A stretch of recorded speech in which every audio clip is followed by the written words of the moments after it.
Madam Speaker, you say today sets up a prospect for consideration of new voting rights law. Just doesn't seem to be a prospect for actual passage. Well, it might What's be. changing? Where is this going? Well, you'll have to go over and ask that in the Senate. But we do believe that what we call the For the People Act, and now called the Freedom to Vote Act, is a bill that very much had the input of Senator Manchin.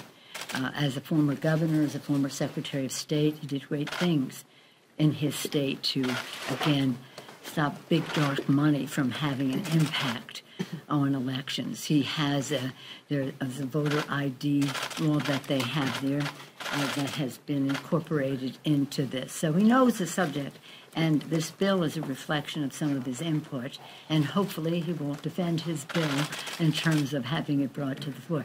But it's no use wasting your time asking me questions about what the Senate will do. You just have to go ask them what their next path is.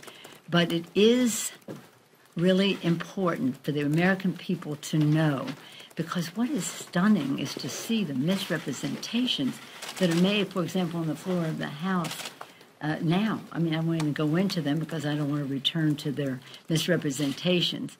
But the facts are, as I said, partisan redistricting, end that. Big dark money dominating politics, end that. Suppressing the vote, nullifying elections, end that.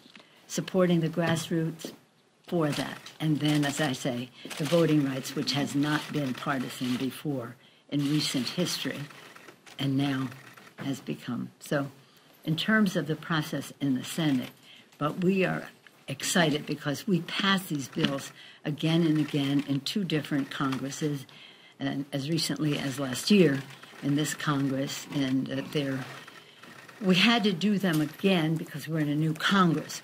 We also had to do the Voting Rights Act with a fresh array of hearings around the country because the violations that the Republicans committed in the 2020 election were so blatant that it established another level of documentation for the need of the Voting Rights Act.